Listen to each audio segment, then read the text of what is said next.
네, 취재 기자가 직접 발로 뛴 기업에 대해서 속속들이 알아보는 시간입니다. 성장기업부의 유호성 기자가 나와 있습니다. 안녕하세요. 네, 반갑습니다. 오늘은 어떤 기업 다녀오셨나요? 예, 오늘은 반도체 후공정 패키징 소재로 사용되는 이 본딩 와이어 분야 글로벌 1위 기업 MK전자를 다녀왔습니다. 이 회사는 지난해 연결 기준 매출 9,500억 원대를 기록하며 사상 최고치를 경신했고요. 올해도 이 같은 성장세가 이어질 것으로 전망되고 있어서 시청자분들께 소개를 드리려고 가지고 나왔습니다. MK전자 본딩 와이어라는 사업을 하고 있다 이렇게 말씀하셨는데 일단 본딩 와이어가 뭔지부터 알아야 되겠습니다. 네, 그 말로만 설명하면 바로 와닿을 것 같지가 않아서 영상을 함께 준비했습니다.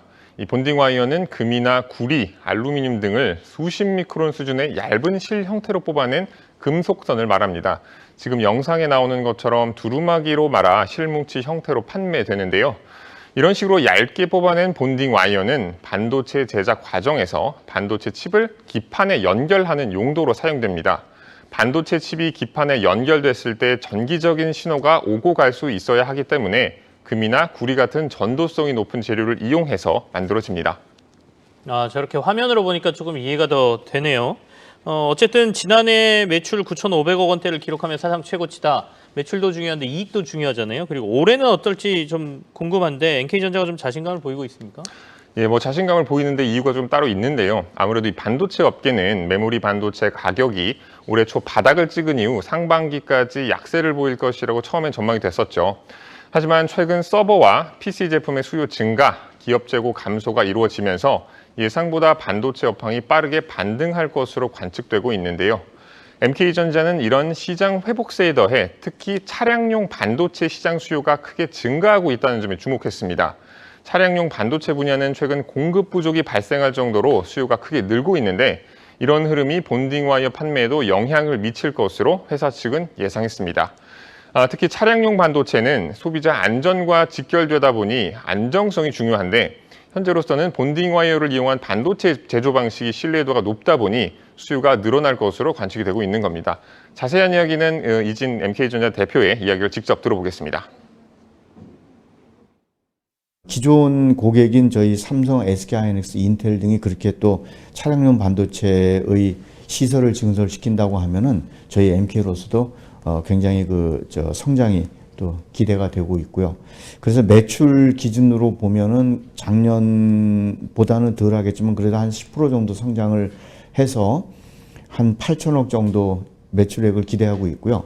영업이익은 아마 작년 대비 더 많이 올라갈 것 같습니다. 한 15% 성장해서 한 230억 이상은 영업이익을 올해 할 수 있지 않을까 이렇게 기대하고 있고요. 연결 기준해서 매출액이 올해는 약 한 1조 정도 달성할 거로 그렇게 예상을 하고 있습니다. 연결 기준으로 일단 매출은 1조 넘어설 것 같고 이익은 작년 대비해서 15% 정도 성장한다고 하니까 회사의 성장세가 좀 보이긴 합니다. 근데 이제 좀 앞서는 본딩 와이어? 본딩 와이어라고 했는데 그거는 원자재가 어디서 오는지가 좀 궁금하고 워낙 요즘 원자재 시장이 뜨겁다 보니까 이 원자재 가격이 오르면 이익이 좀 줄어들지 않을까라는 걱정도 있는데 거기에 대한 대책이나 이런 게 있나요? 예, 코로나19도 그렇고 또 최근 우크라이나 사태로 이 세계 정세가 불안정해지면서 원재료 가격이 또 폭등을 하고 있습니다. MK전자의 경우에 주력 제품이 금이나 은, 팔라듐 같은 원재료를 사용하고 있기 때문에 이런 위험에 더 취약하다 이렇게 좀 이해를 할 수가 있겠는데요. 하지만 다행히도 이 회사는 아직까지 원재료 가격 상승에 따른 위험을 잘 방어하고 있다 이렇게 좀 말씀을 드릴 수 있을 것 같습니다.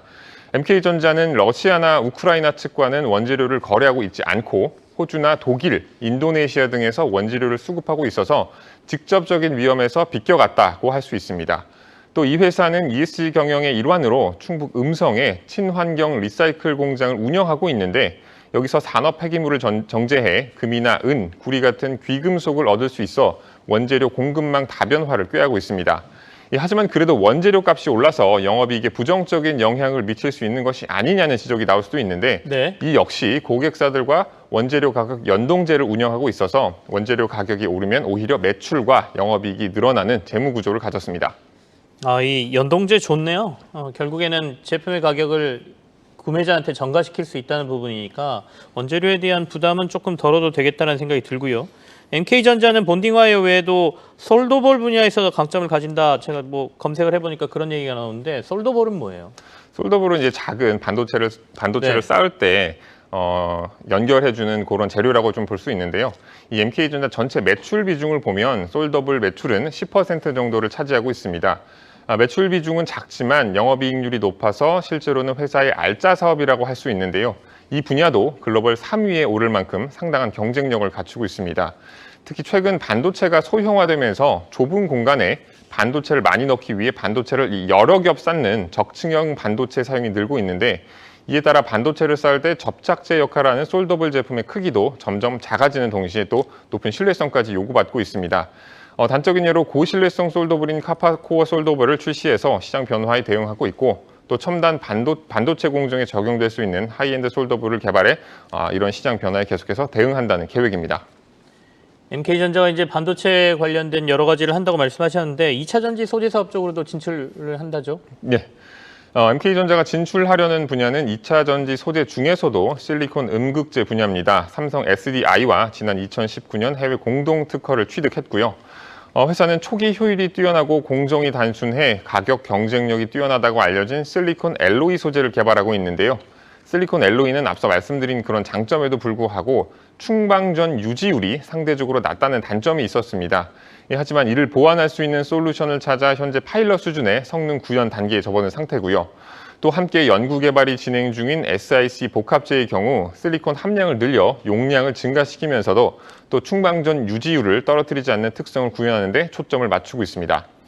MK전자는 올해까지 파일럿 검증을 마치고 내년 양산을 위한 투자 검토에 돌입한다는 계획입니다. 이진 대표의 말 들어보시죠. 이런 연구 개발의 핵심 요소는 코팅 기술입니다.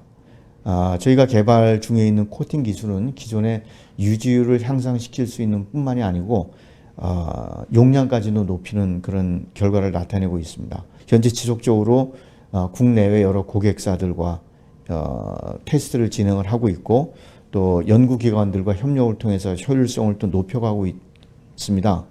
올해까지는 아마 파일럿 검증을 완료를 하고요. 내년도 되면 아마 양산을 위한 투자 검토를 이제 할 수 있는 단계가 되지 않을까, 그렇게 기대하고 있습니다. 네, 성장기업부의 유호성 기자와 함께 MK전자에 대해서 자세한 얘기를 들었습니다. 고맙습니다. 네, 감사합니다.